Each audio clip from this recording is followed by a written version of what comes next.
Salutations, messieurs Lunar, Queue de Verre, Patte-Molle et Corne de Rue, spécialistes en assistance aux maniganceurs de mauvais coups, sont fiers de vous présenter la carte du maraudeur.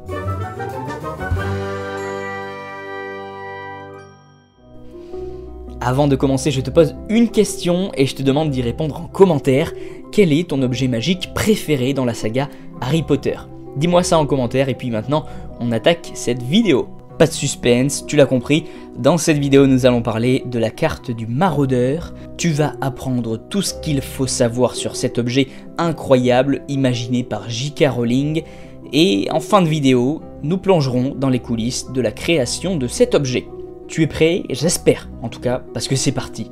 La carte du maraudeur, à première vue, un simple papier jaunâtre sans aucun intérêt, et pourtant, il deviendra l'un des objets les plus importants de la saga.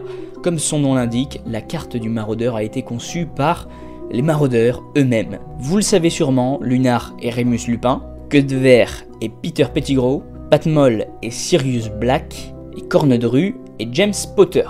Ces quatre hommes ont créé cet objet qui est un plan détaillé de Poudlard sur lequel on peut voir toutes les personnes et leur emplacement. Pour voir tout cela, il faut activer la carte en effleurant celle-ci avec la baguette et en disant simplement « Je jure solennellement que mes intentions sont mauvaises ». I solemnly swear that I am up to no good. Alors le sorcier y voit apparaître Poudlard et c'est grâce au sortilège d'Homonculus que l'on peut voir toutes les personnes réunies dans une zone définie et leur déplacement. Ce sortilège est d'ailleurs suffisamment puissant pour ne pas se faire avoir par des objets magiques comme la cape d'invisibilité ou encore une utilisation de polynectar ou autre. On peut y voir les humains, les animaux et même les esprits. Cependant, la carte n'affiche que le nom et prénom des personnes, ce qui peut poser problème pour les enfants portant le même nom que leur père comme Barty Croupton et Barty Croupton Jr. notamment.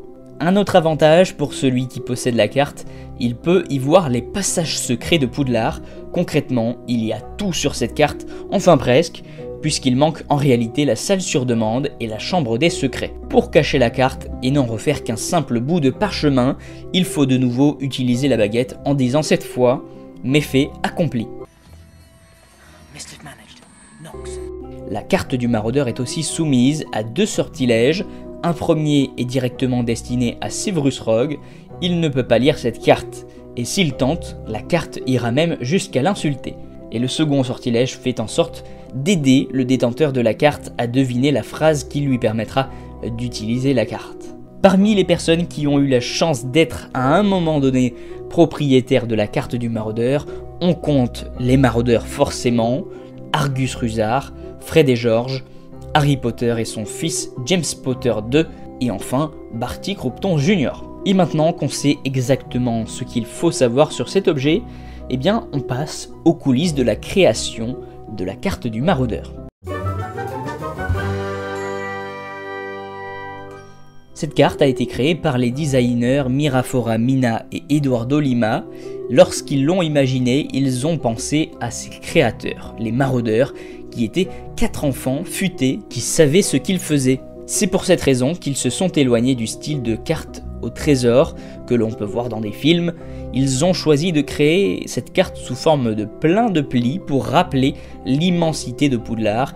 Ils se sont aussi inspirés des célèbres escaliers mouvants du château. La carte pliée fait alors penser à des escaliers. Pas mal, non ? À la base, la salle sur demande apparaissait jusqu'à ce qu'ils remarquent que c'était une erreur. Ils l'ont alors modifiée pour cacher cet endroit qui devait rester secret. Lorsqu'on aperçoit dans le 3e film, la carte n'était en réalité pas encore terminée. Les designers avaient laissé volontairement de la place pour pouvoir faire apparaître d'autres parties du château. Ils l'ont donc modifié pour Harry Potter et l'Ordre du Phénix en ajoutant notamment le bureau de Dumbledore, la cour et de nouveaux couloirs. Pour donner l'aspect vieilli à la carte, ils ont avoué avoir utilisé un procédé très particulier à base de café et de papier de verre. Enfin, un autre détail important pour rendre cette carte unique, Mina et Lima ont fait apparaître les formes du château avec des écritures en latin. Parmi elles, il y a des informations sur les maraudeurs, des mots en rapport avec la saga et des raccourcis créés par Fred et George pour échapper aux heures de colle et bien d'autres choses encore. Et voilà, nous arrivons déjà à la fin de cette vidéo, j'espère qu'elle t'a apporté un maximum d'informations sur la carte du maraudeur, cet objet magique génial créé par J.K. Rowling. J'espère que comme moi tu as passé un bon moment, je compte sur toi pour t'abonner à la chaîne et puis en attendant, eh bien, je te dis à très vite.